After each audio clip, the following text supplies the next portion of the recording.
Excellent. I had this one last question for somebody who's a VP, not just VP, anybody in product. It can be very easy to get busy being busy, right? So, what are the ways that because you seem to be a thinker, you seem to be somebody who brings, builds frameworks and strategizes. What are your frameworks, or what are your personal habits to ensure that you're not being busy, but you also carve out time to think strategically, to move the needles on the right business metrics, come up with new innovations and new ideas, and do real impact? How do you do that? What are your personal habits? Look, I don't know if I'm an expert at the personal habit to give this, but I'll tell you some high leverage tactics that work for me out there. I think the first and the foremost, and nothing is going to be really out of the box in here, but these are things that work really well for me. The first is to have a great team in place that lets you elevate. If your one downs are operating at the level they are, you will naturally find a lot more time to do some of the high level stuff. And I think most people struggle because they don't spend that quality time that is required on recruitment. And then once recruited, they may end up doing a lot more work or a lot more hand holding than themselves. And so hence the time may not be sufficient for them. I think over the course of years, we've built a great team at PropertyGuru, and that helps me elevate to the extent that I wanted to. The second is finding a great coach. Some of these thinking has not just been money, but has been refined over a period of years with working with some of the smartest brains. And one of the things that I would point you to is Gibson Biddle always calls this as the board of advisors, personal board of advisors, or what have you. I think that name is pretty strong and resonates really well, and that's something that I do as well. I've got two layers of people. One that I really look up to, who coach me on some of these aspects, and there's a community that I fall back on my WhatsApp for everything that is required on product, where you bounce off these ideas. And sometimes the problems are not yours; it comes from someone else's, and you just take that and you start thinking about this, and this comes through. So for me, I think these are high leverage items which I make time for.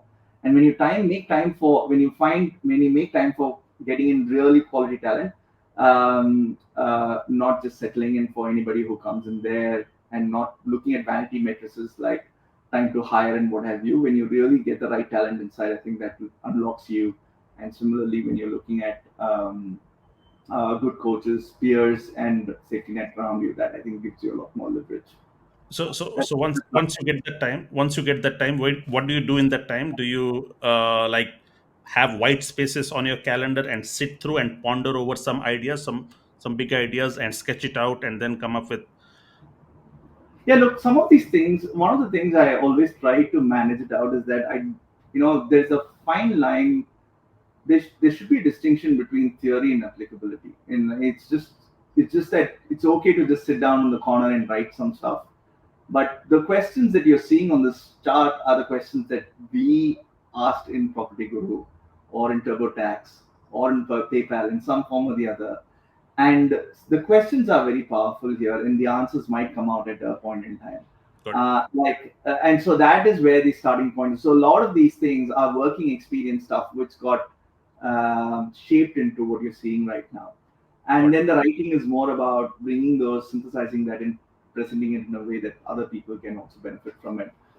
So that's that. I find it. Your question is very powerful in a way, and I'm not. I don't think. Uh,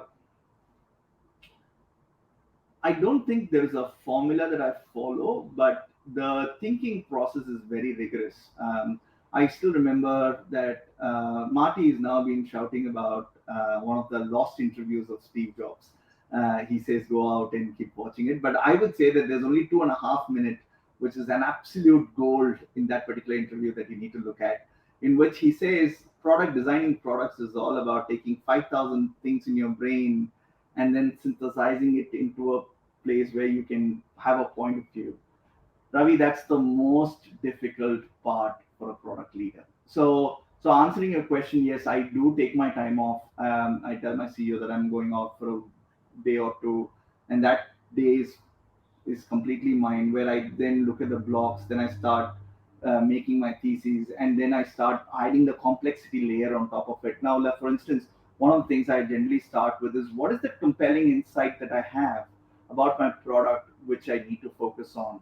So, example, I might have an insight that my revenue is X, and if I do this, I can take it to 5X or 6X, example. And I have an insight around a golden insight around it, and I focus on that. Then I add a layer of complexity towards it. Okay, so if that's the insight, then what else am I missing? Oh, there's 5G coming up, or there are these macro trends coming up. What is my point of view on this, and so on and so forth. So then you start taking this whole picture and then have a point of view. That's where it goes. But I'll have an added tip out there. So recently, a book that changed my perspective was this book called Super Forecasting. I don't know if you've read this book. Have you read? I know of the book. It's on my to-do read. I have not been able to get to that book yet. Very interesting takeaway. And I don't know how you're going to read it, but when I read it, there's something that came out of that book. Now, in a very simplistic world, what that tells you is that if you can carry a notebook, just a plain notebook, and look at your ability to forecast decisions on a regular basis. Like, for instance, as product managers, we always do some kind of forecasting. We'll say either this feature is going to be a hit or miss. We're going to launch this feature and see where it's going to go, right? And so, what's your baseline? What's your prediction? And what actually happened? If you can just note these down, both at the small level, at the macro level. Macro Mm. level, you might just say that 5G is going to have a massive impact on me, or let's say blockchain is going to have a massive impact on me, and it's going to have an impact on this way. And if you can calibrate your number of times you are able to be right, that's a great product leader in making. The Nice. book goes on to talk about something called as a Brier score. So just having a point of view is okay, but if you can actually quantitatively do it, and I think people have never defined product sense. For me, product sense is basically carrying your own Brier score. It doesn't have to be published to anybody. It's for your own self-reflection, just to know that how right you are as a leader. And if you can do that, if for every point of view that you have, I think you will take your product to places. Excellent. I could be selfish and keep continuing with my questions, but I am also mindful of Vivek's time. He had a hard stop, but he still has been generous. Vivek, thanks so much for your time, and it was insightful, very deeply insightful. And as you had promised me, we'll do a second round of conversations, and we'll do that for property tech. But this was already helpful. Thank you so much, Vivek, for your time. Thank you for having me. Absolute pleasure.